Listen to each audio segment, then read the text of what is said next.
Welcome, fans, to another edition of the Cheap Heat Productions Pro Wrestling Podcast.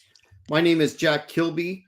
I am the Executive Vice President of Great North Wrestling, and I'm pleased today to welcome a man who is known as the First Nation sensation, a man who has had an extensive career in the pro wrestling business and a lot of very interesting experiences, Mr. Wavell Starr. Wavell, how are you tonight, sir? I'm doing well, Jack. How are you doing tonight, my man? Tremendous. But before we get into the questions that I have prepared, I was wondering if you're a proud First Nations man. I was wondering if you could let the fans know that may not be aware of your geographic proximity and what nation you represent. Sure. I am in Saskatchewan here in the heart of Treaty 4 territory. I come from a band called the Star Blanket First Nation, located, I guess, sort of near Yorkton, Saskatchewan. And my mother is from the Whitecap Dakota First Nation, which is just outside of Saskatoon, which is famous for the Dakota Dunes Casino. So half Cree and half Dakota Sioux. That's tremendous. Now, given that you're from that geographic territory, I can make an assumption that you were a fan of pro wrestling growing up, given the strong tradition that Stampede had, back in the relative time frame. Could you let us know what your influences were growing up, and if indeed you followed territories or companies? Yeah, you hit the nail right on the head there when you said about Stampede Wrestling, because here in Western Canada, in Saskatchewan, in Regina, Stampede Wrestling is really part of the local culture. So I absolutely grew up watching Stampede Wrestling, and I fell in love with it when I went to the local arena here at the Regina Exhibition Auditorium with my grandma and my grandpa, and we and a few of my cousins, and we head down there and we checked out the Stampede Wrestling card at the old Exhibition Auditorium. And I tell you, the atmosphere, if you've never seen the Exhibition Auditorium, is really, really close to the Victoria Pavilion in Calgary. And it just had that perfect atmosphere for professional wrestling, and just being in that building, even just thinking about it right now, I get kind of goosebumps thinking about the type of emotions that venue actually makes me feel, so definitely grew up on Stampede Wrestling when at Christmases and Easter and family gatherings, people would gather at our place, and I would have the Stampede Wrestling and the WWF Saturday Night's Main Event recorded on the VHS, and be sitting right beside grandma and grandpa, and we'd be watching them over and over again. And I really did watch wrestling all week. Like we recorded on Saturday on Stampede Wrestling because I was likely out playing hockey or something like that growing up as a boy in Saskatchewan. But always watched it every single day. And then, of course, huge in my career was being a fan of the Hart family and all of the early stars of Stampede Wrestling, getting to watch them sort of make their journey in the world of professional wrestling as they advanced, as well as getting to know a lot of those old characters that I used to watch on TV, getting to know them more as colleagues and as professional mentors as I got into my career in professional wrestling. Yeah, that's awesome. Did you have any particular? I mean, growing up, did you have any particular Stampede personalities that influenced you? I, Oh, I yes. know I know Stampede was very well appointed with even up in the latter years with heels such as Bad News Allen, Yes. Gama Singh, Maka Cuban. Singh, and Steve DeSalvo, Cuban Yeah. Assassin. Sorry, I'll give you an opportunity to answer that yourself.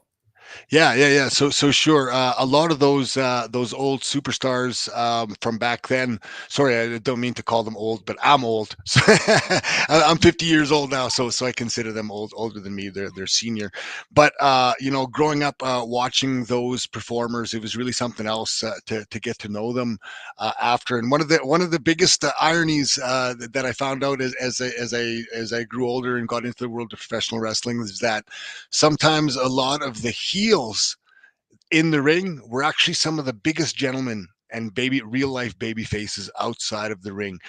And to come up with an example, I think back to the Stampede wrestling days when we'd be on the road. Our agent would be the Cuban Assassin, and after the shows, he would make sure that we were all fed. In fact, he would get in the kitchen and feed us. Like, he'd making stir fry and telling us stories about how it used to be, and it was just great. He would sit shotgun in the van, and it was just awesome getting to know those folks and learning a little bit more of them as I got older and into the business. In terms of your training, I read that you trained under Bruce and Keith. Yes. How would you characterize that experience, considering what a solid foundation for training it would be from the Hearts? I loved going. I love that I'm trained by the Hearts. I loved going to the sessions. I didn't love the training. I'll tell you that the training was tough because I knew how to bump, and I didn't really know how to work that much when I went there. But I kind of learned how to bump. But the workouts. What I remember about the workouts is that Bruce would always get you to that point of getting blown up, and it's not like you could increase your cardiovascular conditioning and you won't blow up, because he watches you. And he as soon as he finds you, he takes you to that point where you're blown up. So it's not like you can pace yourself and save it, because he'll just keep pushing you in the drills until you're blown right up. And that's what I do remember about those, is that very, very hard on conditioning, and also the sessions running on that old treadmill. Those used to be really, really tough. So as far as conditioning goes, I grew up playing hockey and football, all sorts of sports here in Saskatchewan. So I'm no stranger to tough practices. But as far as really gut wrenching conditioning activities, it was second to none right there in the dungeon. Having said that, when you have a passion and you really want to be there, then it's bearable. And at the end of of the sessions, I remember I used to spend time going through the programs. Stu used to have boxes of old Stampede wrestling programs in the basement, and I would go through those. And I guess more importantly, Stu at the time was still alive, and he would be upstairs. So after the sessions, when I'd be done, I'd just go up and he'd sit there and visit. Chat my ear off. So that was I was still living in Regina and just commuting back and forth to Calgary for the weekends for the training and the shows. But what an incredible time in my life. I wouldn't trade it for anything in the world. Mm-hmm. You mentioned the legendary dungeon, and that was perhaps immortalized forever in Wrestling with Shadows. Did you have any sort of experiences along those lines? I guess Stu would have been perhaps not downstairs mixing it up, or maybe he was at that time. No, Stu was not downstairs mixing it up. It was with Bruce. But yeah, he had a number of drills. It was always just like every other sport. You got to go through the fundamentals. So there were a number of drills that were just basically going through fundamentals. But at the end of the class, there was always conditioning. And there was this one drill that I absolutely hated. And when I was Louisville, I told my buddy Chris Cage, and he would laugh at me every time I would tell him that I just hated it. Bruce would make you lock up, and he would just call what you would have to take for a bump. He would say, hip toss, body slam, drop kick, reverse hip toss, and you just keep going and going. And it's like I said, if you blew up like after 15 seconds and you think, oh, I'll just pace myself and I'll last it and I won't blow up. Well, he'll just wait. He'll go 20 seconds and 25 and then 30. So eventually until he gets you to being gassed and blown up all the time. So that was the toughest part. And then of course, thinking about it, there wasn't, you're just in a room, like you're not bouncing off the ropes. You're running to the wall and touching the wall and coming back. And there's a low ceiling, and it's not the ring has more give. A professional wrestling ring has more give, especially when 16, 18, 20 feet. It's got a lot of area. So when you bump in the middle, it's got some give. Whereas when you're in a small room with just gym mats, there's not any give at all, really. So it was really a matter of conditioning and toughening you up, or whether or not you really had it to make it in the business. Because I bet you there were people that didn't even make it into the ring after those sessions. Mm-hmm. No doubt. Did you ever have any? I wanted to say training, but any sort of guest appearances in terms of your training early on with Bret Hart, or any other notable interactions with Bret? Not with Brett so much, but Davey. Davey was there when I got there the first when I first went down to Stampede Wrestling, and he was just making his return to the WWE at that time, and he was wearing one of the belts. I can't remember if it was Intercontinental or the European, but he had just made his return and he was getting a big push. And he was also running a program at Stampede Wrestling with Principal Richard Pound and myself and my old partner Morris Neephoos, Red Thunder. We got to go out and Bruce kind of chose us to get the rub to go out with Davey. Well, when he was doing his interview, his promo at the end of the match, we got to stand behind him and get that association, the rub, just by being in the same screen as him at the same time. And definite mark out moment for me. Because I grew up huge on the Bulldogs and the Dynamite Kid. Always, yeah, but I'm not the only one. Like there's so many other athletes and wrestlers that are around nowadays that say, when I was a kid, I used to love watching Dynamite Kid. That's like 4 out of 5 people in the Western Canada. Mm-hmm. Absolutely, and shout out to Harry Smith, who recently was in our card on July the 15th in Smith Falls. He's at home recovering. I understand through talking to him that he's doing well. But what a talent and what a credit to his dad's legacy as well. Absolutely, and I just wanted to acknowledge as well and hope he's doing okay. I actually had appendicitis before it ruptured, and I had to get it removed. So I do know a little bit about what that kind of pain is like, and it's like nothing else. So nothing but thoughts and prayers going out to Harry, and hope that he has a speedy recovery. Absolutely. In 2004, you were part of OVW, that kind of golden era. Can you talk about your experience there? And I don't know if you got to catch the Netflix docu series or not.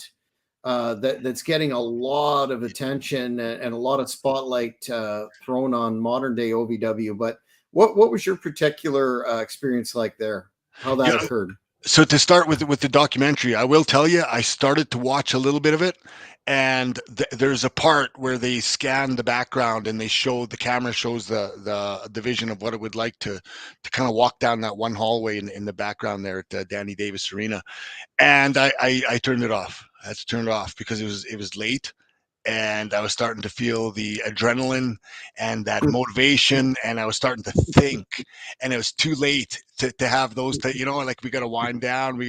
I'm an adult. I have an adult career, and I got to be at work at 8 a.m. and and I go to sleep. I get up quite early in the morning because I like to get to the gym early and all that before I get to the office. And that's no word of a lie. I started to watch it, and when I saw that, I felt the surge of adrenaline, and I knew, okay, I better hold off. So I waited, and I watched a little bit of it this weekend while I was doing some other homework, and it looks super interesting. It was good to see. It's advanced a little. It's changed a bit since I've been there, but by all means, like I said, just seeing it, kind of took me back to that spot where I was mentally, my motivations and those types of things, and just thinking back, wow, what a wrestling factory that was. Like my very first day that I went there, I showed up for my first day of classes, and it just happened to be when John Cena was there as a guest instructor.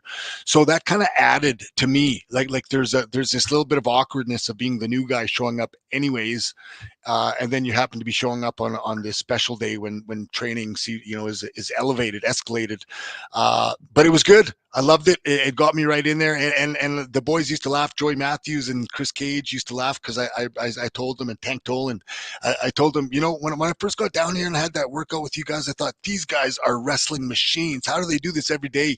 And they said, well, it wasn't like that every single day, right? There's kind of an ebb and flow where sometimes there's super intense practices, and sometimes they're a little bit lower impact, or maybe they just do promos. But my very first day there was like just a super intense practice, and I thought, wow, what am I in for? And you had a pretty high profile match on TV, OVW TV, against what a worker Nick Eugene Dinsmore was, and you faced him for the title. What was that experience like for you? It was really awesome actually, because to even get into a spot like that was because of the being endorsed by Jim Cornette. So I'm lucky that he had the confidence in me to put me in a position like that. And then I guess second of all, for lucky that Nick, being a contracted WWE performer that was just about getting ready to go up to WWE, to agree to get into the ring with an uncontracted performer and to put me over. And to give me the rub like that when I was basically a no name coming out of Saskatchewan, to be put into a main event like that, and it was really something else. There was a lot that went into that learning. First of all, to get to that match, I worked with. He worked as Muhammad Hassan, Mark Magnus, and that was the first time that I had any experience in working a TV match that had like multiple segments. So it was just kind of like there was so much more to it for me. And in fact, after that match with Mark Magnus, I'd got an envelope handed to me the next day. By the ref.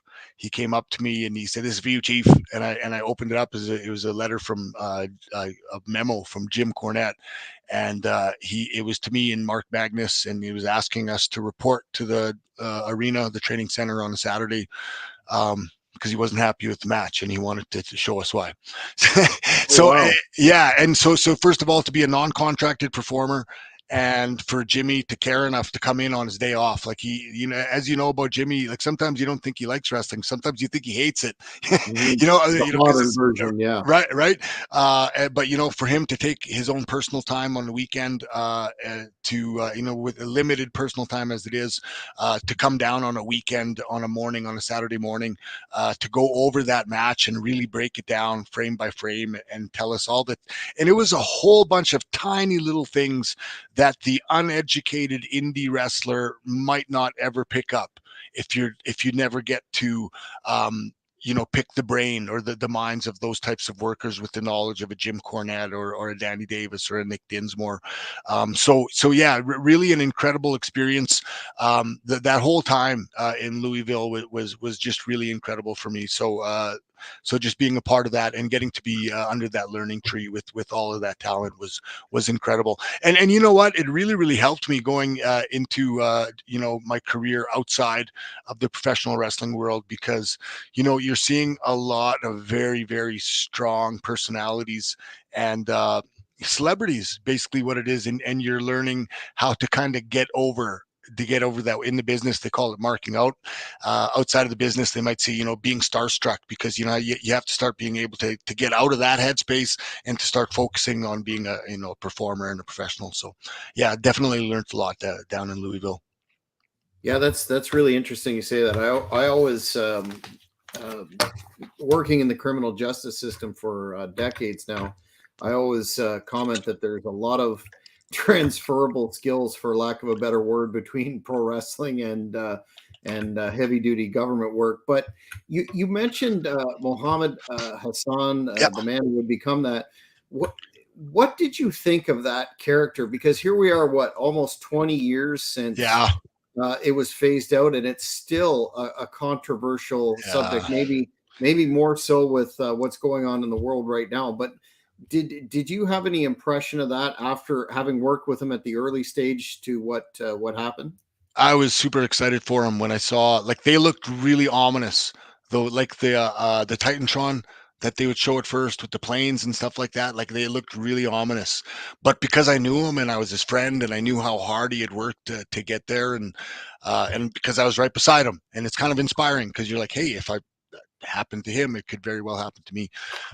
So I do remember watching that and remembering how intense it was, but also being very proud for him. I do know, of course, maybe he wasn't quite ready at that time to be in that position, but I mean, yeah. You can't go back in time. Like, he should be just happy that he got that opportunity, anyways. Yeah, absolutely.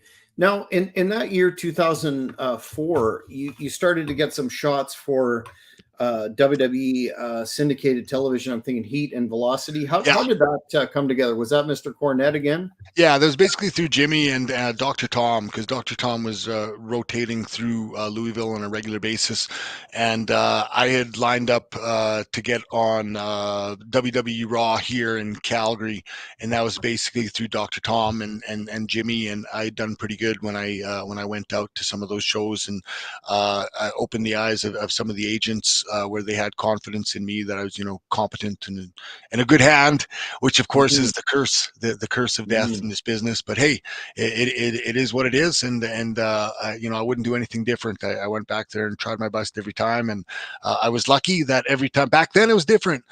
When you were booked as an extra, like I got a match most of the time. So when I would go to a WWE match, I ended up wrestling either a dark match or on Velocity or on Heat. Whereas nowadays, I don't think I think there's a little bit more of a process to it, and I don't think there's as many opportunities to actually perform. I think it may be more of a kind of a screening exercises in terms of the recruitment process.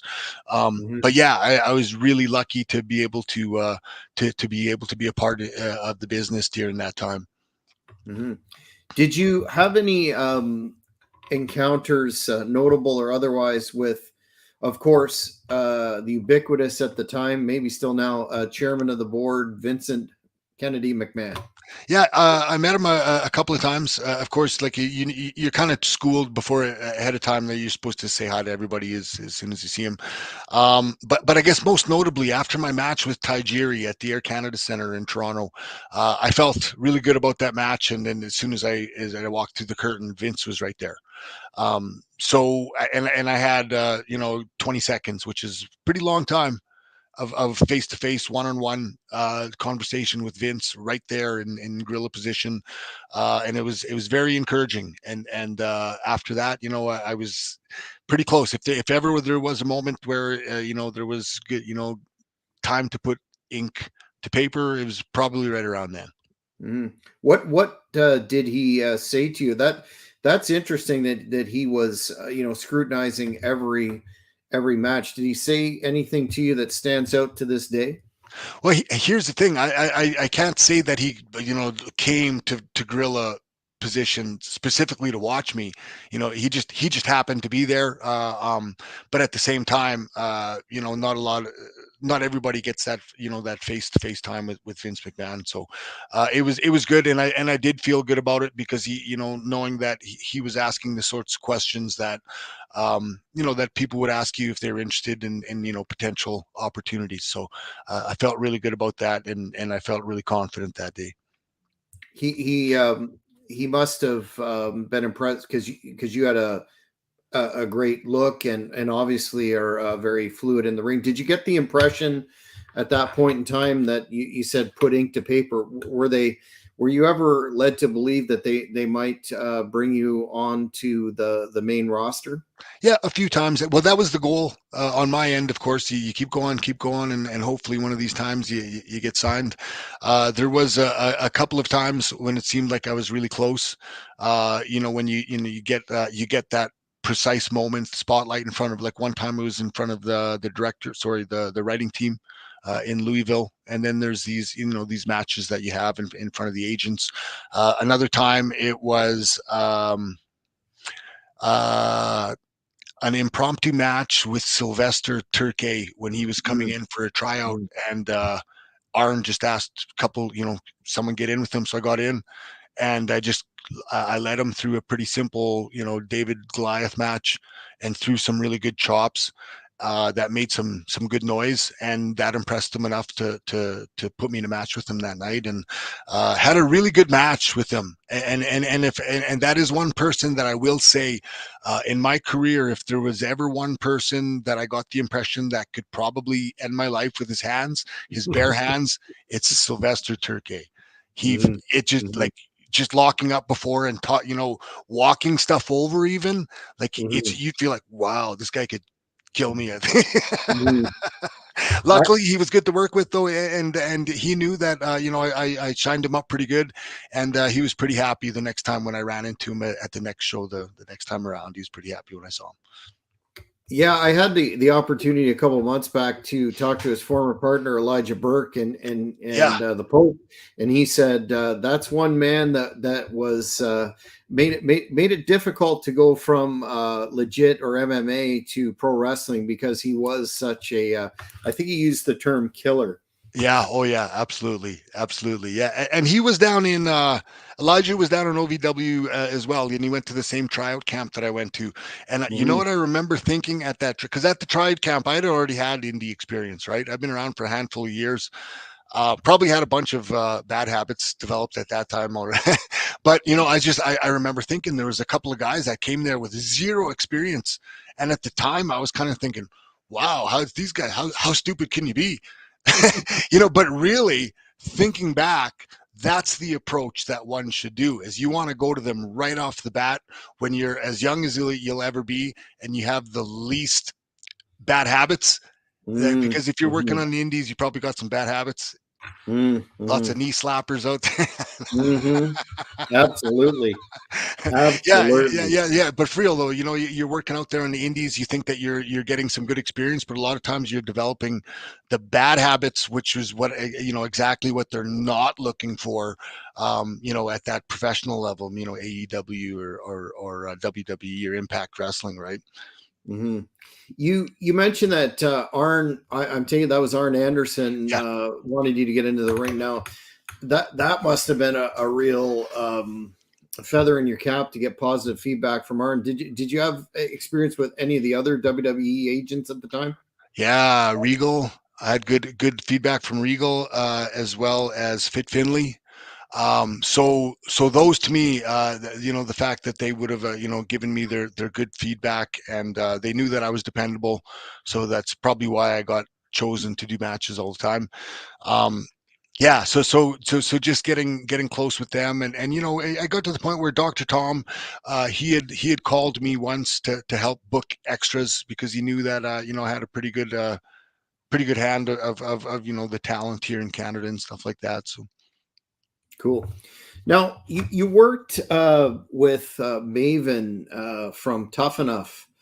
Do you have any he has a popular YouTube yeah. channel now where he talks about a lot of in really legit straight up detail about some of his experiences. Do you have any recollection of working with him in terms of how he was treated in the locker room, given that tough enough bias, for lack of a better term?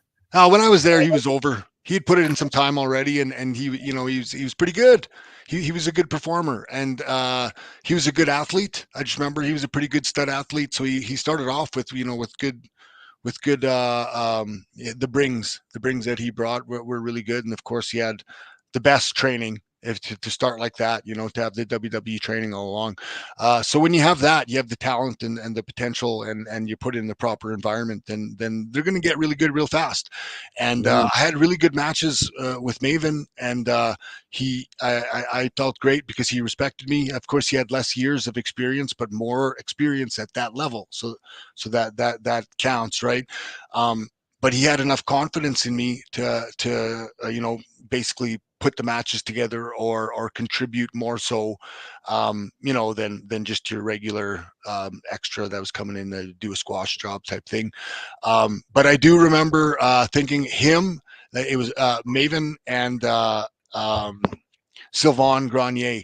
I remember thinking these guys were just incredible stud athletes that just learned really really fast, and were able to pick up, and I was really impressed by both of those fellows, by mm. Maven and Grenier, Sylvain. Being a Stampede aficionado and whatnot, I had to ask you if you had any in that time frame that you were there. Did you have any interactions or experiences with Chris Benoit? Not in Louisville, but I did have some interactions at my time at WWE. Um, Most notably, I think that I got the flashback right now was I was at the house show in Minneapolis when they discovered that Eddie Guerrero had passed away, and I was kind of trying to stay out of the way. And as a rookie, you're told make sure you shake everyone's hand, so you're kind of on edge with this anxiety. But there's lots going on, so I'm just trying to stay out of the way, like literally trying to stay out of the way and manage my anxiety. And so I'm just, kind of going for a walk like I always do, just around the arena, just looking at whatever's there, killing time, right? Doing the hurry up and wait. And I didn't mean to, but I stumbled upon Chris Benoit he had a plate, he has his plate there from catering, and he just found himself a spot isolated. If you can imagine, walking around the whole arena, he just found himself isolated in the corner to sit. And I felt bad that I stumbled upon him because I knew he wanted to be alone. At the same time, I'm face to face with him, and I'm a rookie. And it's like, okay, what do I do? So I just immediately said hi and stuck out my hand. And I got to give it to him. He stood up.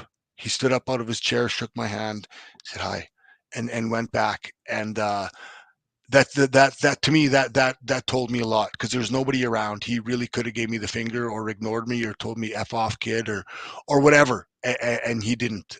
So, but like I say, when I stumbled upon where I was, I felt bad because I knew that he was looking to get some space, but everything worked out. He shook my hand, and I just got on my way. It was a pretty different day. It was really something else to experience, to be there. It was a little surreal. I can't imagine what some of the folks that traveled with them, that would have had the time to get close with them. I can't imagine what it was like for them. Mm-hmm. Now, you were around in a time frame as well that has kind of a reputation of being, having an alleged toxic environment in the locker room with bullying and mean spirited ribs from JBL, Taker, Benoit, etc. We've interviewed Tank Toland and his partner Chad, former partner in the Dicks, before, and especially Chad has some disturbing tales to tell. Were you privy to any of that sort of conduct, and if so, how did you navigate it? I was not unfamiliar with the locker room culture, because I had grown up, playing hockey in Saskatchewan, and then had played football here in Regina. So I was definitely not unaccustomed to being in a locker room where lots of toxic things were said, toxic things were done.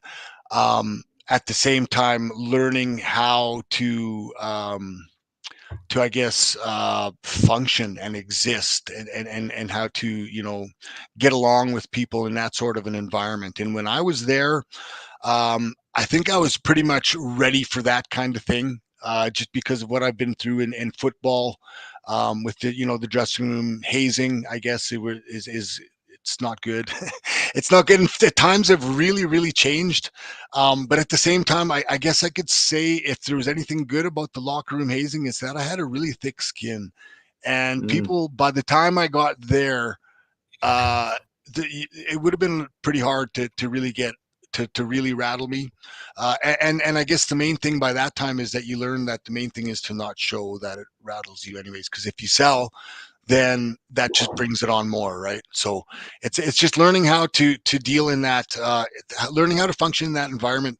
Now, I've never been in a spot though where there's been this physical pressure where like a person, like, well, obviously I could get beat up by probably a lot of people at WWE, but you assume that people aren't really going around looking for that kind of thing unless you give them a reason to, right? So I think just having that background in a locker room culture, and learning how to function in that environment, as toxic as it may have been, totally prepared me. Hey, thanks, Morris. Totally prepared me for WWE, in the sense that I wasn't I wasn't scared, and I wasn't unsurprised when I could tell when little things, because people would test you by things they say or things they do right in front of you, and it's really all it is gauging your reaction. So how you react to that is really how it was. But I am glad that things have changed. Society has changed, the world has changed, and the days of locker room hazing are no longer. And when it does happen, people are aware that to make people aware of it, and to do things to stop it. So I do definitely feel for some of those people that might have been in that type of a situation, because I can just imagine if you step on the wrong toes with the wrong personality in the wrong situation, and there's the wrong balance of energies, it could be probably traumatizing, I would imagine. And I have seen some of those interviews and heard some of those stories, and I could just it must have been tough. Yeah, I think you also were very accurate in terms of if you sell for it, it's never going to end, and it's probably going to increase, much like regular intimidation and bullying in That's life. right. Absolutely. I In my other role as executive vice president promoter for Great North Wrestling, we have a big event coming up on November the 4th in Renfrew, Ontario, the Renfrew Reckoning, which will be headlined by our new Canadian champion, Magnum McLaren, putting his title on the line against Rene Dupree. Holy smack. Man, he's back. He's going great guns. Did you have any recollections of working with or just being around Rene?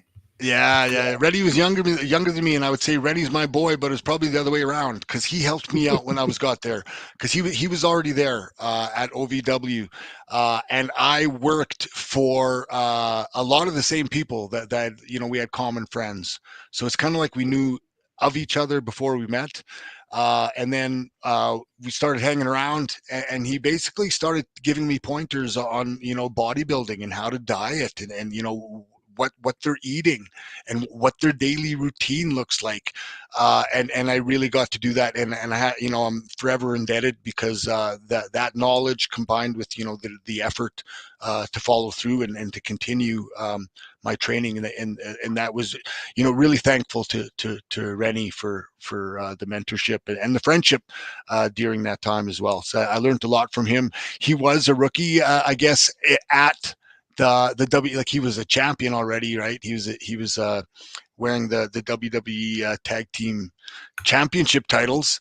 But still he was a young man at the time, so he was still kind of learning in life and going through some of those trials and tribulations, and also forever indebted that while he was the tag team champion, I had my very first match in Louisville. I just showed up like that day or the day before, whatever it was. No one expects anything of you. No one expects you to be on the show. Then you're on the show. Then you're on the dark match with Rene Dupree, who's wearing the title. Then all of a sudden, everyone sees me pin him cleanly with my finisher, 1, 2, 3. Then all of a sudden, whoa, okay, something's on here. Jimmy's giving this guy push. Why is he getting the push? Who is this guy? And why did Rene put him over?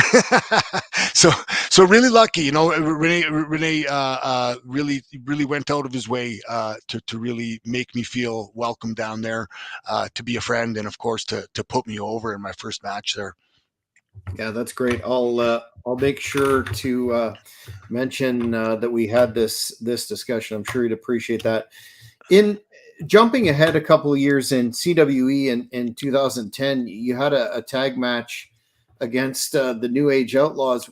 What are your recollections of that event? Plus the fact that Billy Gunn has had, I don't know, he's 60 years old. He looks like $1 million, and he's still going strong in the ring. It's incredible, isn't it? Absolutely, it's inspiring for myself as being 50 years old. It's good to see guys that are older, that are managing, to stay in shape and to stay performing and on top of the business. And going back to 2010, I certainly got to work with a lot of incredibly talented people. And on that tour, we worked a tag match against the New Age Outlaws. And of course, for someone that grew up during the Attitude Era. Well, I didn't grow up during the Attitude Era, but I mean, that was like so.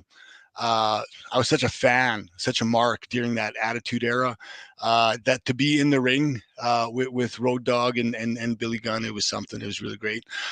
Always something to learn from whenever I got in the ring with veterans like that. So it was a really good experience. Mm-hmm.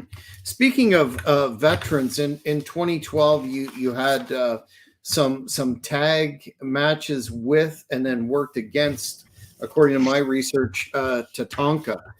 What were your thoughts, given the fact that that must have been someone that you were a fan of growing up, and the fact that he always wore his First Nations heritage right out there proudly, much like yourself. Brian Gewirtz, one of the writers for WWE, a former WWE writer, he was the one that actually had an idea, a concept of potentially doing some type of a storyline with myself and Tatanka. So Oh, wow. that was around the time when Tatanka made the surprise return at a Royal Rumble, I believe, after a long absence. And when I saw him make that, when I saw it, they introduced him and he came out. When I saw that, I thought, hey man, here's my opportunity. But looking back, nothing ended up happening of it, and that's okay. But it really would have been something great to follow through with that. It was really cool to get to know him on the independent scene. I got to wrestle with him in a tag match here in my home community of Lebret, Star Blanket First Nation.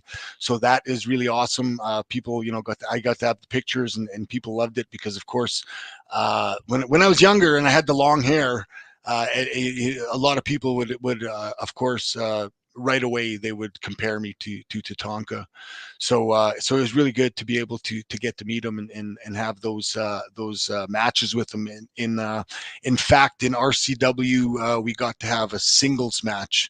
And we really packed the place a number of years ago as well. So that was pretty awesome. And I was really impressed with his level of conditioning. He's at his age, he's still in really good shape. He can still go. And here's the most incredible thing about Tatanka is that the man has never had an injury.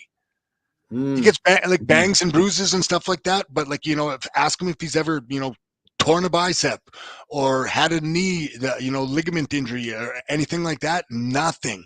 So just one of those. He just tough as nails, good living, and living a good lifestyle, and he's showing it for sure.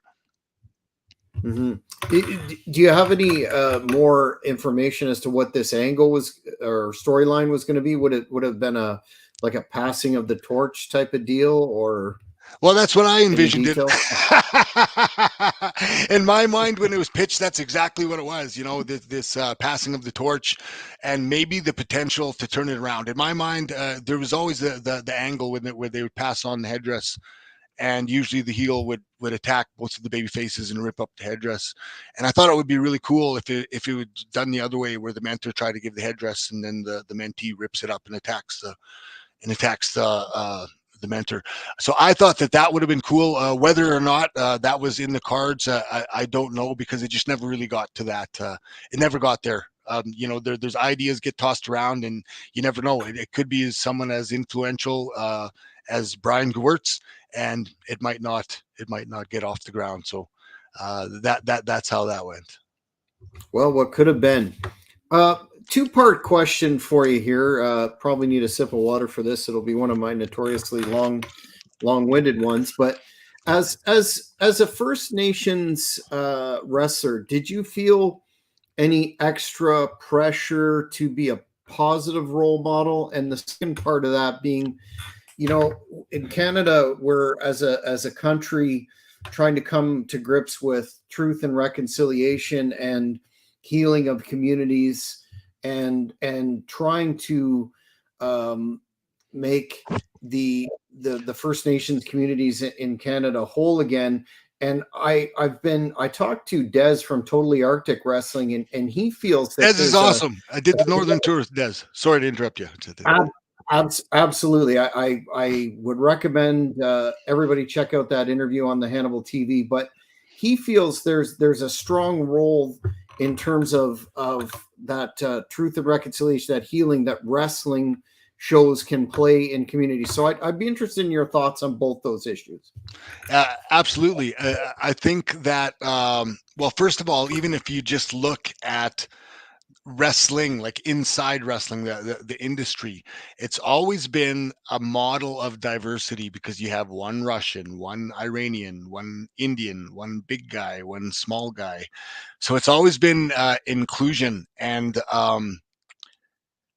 when you talk about truth and reconciliation, I think that wrestling can play a pretty big part in that, because we're free to use imagery and storylines and whatever we want to tell whatever story that we want. And I think that the old storylines probably are kind of passe. And that was my whole thing when I got into the business.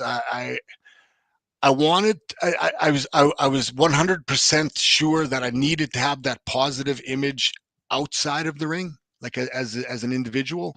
But I wanted to do something different with the character, or the gimmick, so to speak, inside of the ring. So sometimes the things that you do in character poke fun, or maybe seem to enrage or inflame some of those differences, but really when you're bringing them out and commenting them on them like that, that can help make fun of them, and help heal some of these issues, so that we can see how absurd it is for people to be at odds simply because they have different backgrounds. Mm-hmm. Absolutely. Did now when you were developing your character per se, there were examples of portrayals of First Nations folks by non First Nations folks, and I think back to, not that it was necessarily a negative portrayal, but the Italian Yeah, Scarpa who played Jay Strongbow. Strongbow. Yeah, how did you feel about that then, and now that you've been in the business and cut your own path as a legit First Nations person? Well, there's two aspects. On one end, I loved it. I used to cheer for Sunji Takano at Sunny Two Rivers, because they called him Sunny Two Rivers, and we kind of knew.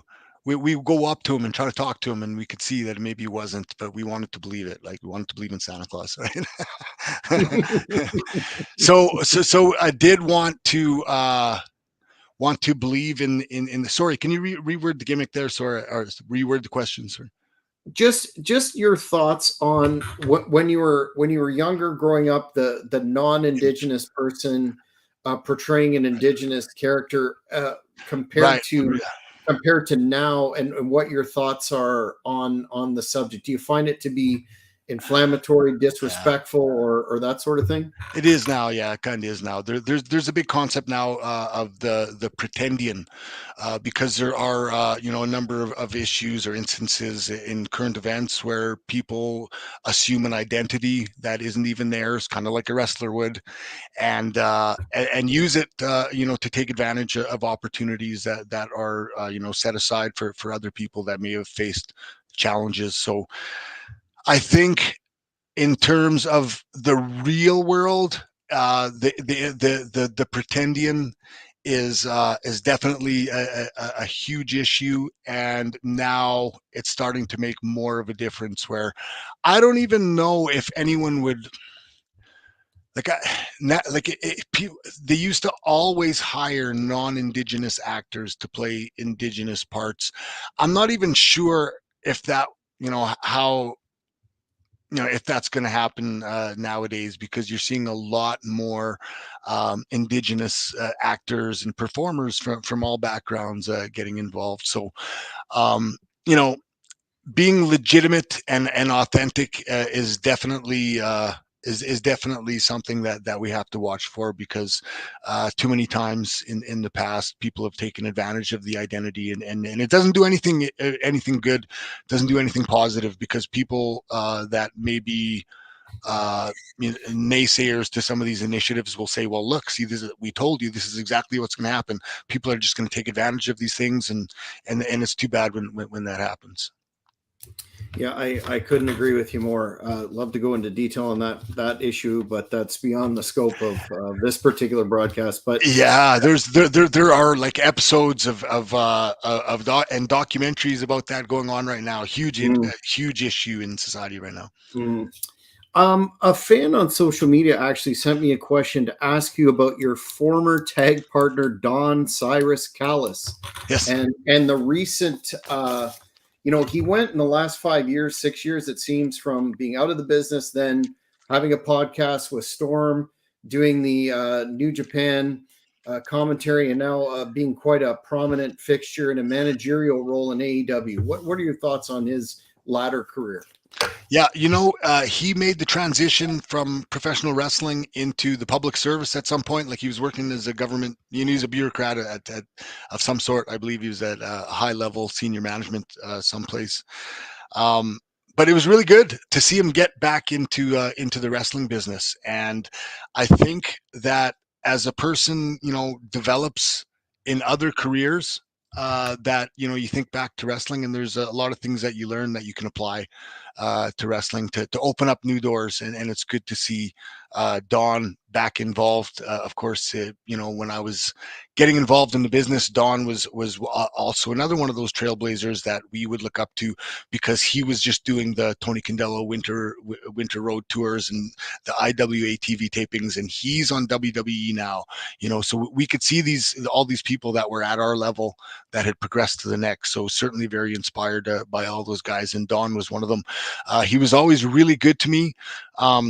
He was a somewhat of a mentor around the time of the business when it was like really extreme, like around that ECW, when he was working for ECW, and he brought that kind of booking style into Winnipeg, and I got a chance to work as a heel under him, and that was when I really embraced.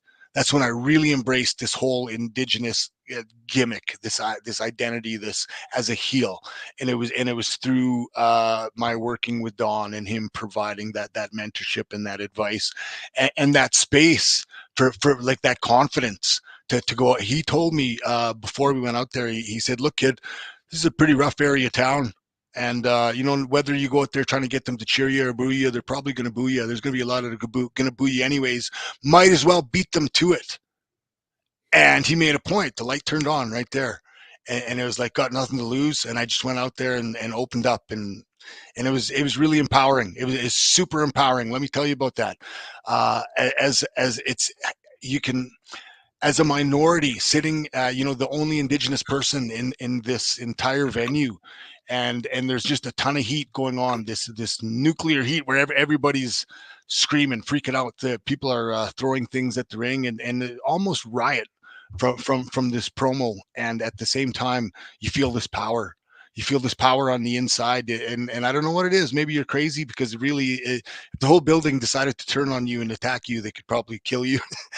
but for whatever it is, there's this sort of magic, or there's just it just really felt like I was totally in the zone, and really felt powerful. Really felt the power in that moment of being able to hear all of these toxic, terrible things, the worst racial slurs ever being thrown at me, and me not even caring and saying stuff that would piss them off, and to make them say this stuff. And it was getting pretty bad, but it was it would have been a tough situation for a person that just went there to watch wrestling, and, and maybe didn't ask for that type of thing. But for a person, given the pep talk, the inspirational talk that I had before we went out there, and then to feel that, it was something else. I sure learned a lot that night. Mm-hmm. Now, you had a very lengthy in ring career. In terms of being active, what toll did that take on your body, and how are you dealing with that now that you have those years behind you? Did you work a style that you found was you know uh, overly exacerbating your punishment? I was lucky to learn how to work when I was in OVW. So Rip Rogers, taught us that you can't just go out there and do every bump that you do Just, and generally guys do that because they're only wrestling once a month or wherever it is. You have to get to the point where your body could take it if you're wrestling, 4 or 5 times a week. So I was lucky to learn that style through Rip Rogers and Jim Cornette, that Southern style, which is easier on the body. It's about telling a story. It's about engaging the audience, and saving your bumps, because I don't know if you ever heard of it. Well, you would have heard of the concept of a bump card. It runs out. It definitely it runs out, and I know, like, I can feel that I'm close to the end, because just when you wake up every day, you like where you're starting from, that first step when you get out of bed, that follows with you, follows you for years, for the rest of your life. And it takes me a while. It takes me a good 45 minutes of drinking coffee and reading Facebook or whatever it is, and till I finally start to limber up a bit and move around. Then I like to get to the gym so I can get my body moving. But definitely the body has felt it, and I can only imagine what the workers that use a different style like that haven't been so conservative with the amount, with the amount of bumps that they take. I can only imagine what it would be like. And the one that kind of I never ever imagined, like you always think, oh, maybe I'll have a sore back, maybe I'll have a sore neck, and I do have sore back and I have a sore neck, but the one that you don't really think about is the hips, like that. Yeah, I do have so a little bit of pain in the hips, which causes a little bit of issues with mobility and some pain. But pretty much everybody is, you got to look after your body through stretching and proper diet and proper exercise and rest and all that. So it's just a matter of staying on a good regime and staying consistent with that, doing my best to stay limber. In terms of your contacts on social media, and do you have any appearances or anything? You have some merch, I guess. Anything that you'd like to plug so that the fans could check it out? Yeah, okay. So I guess I promote everything through either my Instagram, just at Wavell Starr, or Facebook as well, just my personal profile.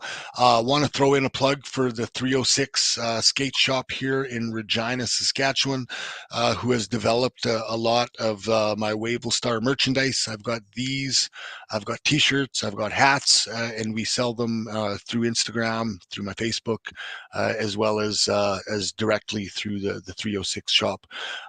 As far as appearances go, I don't have a lot right now, but I am looking forward to booking some more. I've been getting more involved on the promoting end over the past year.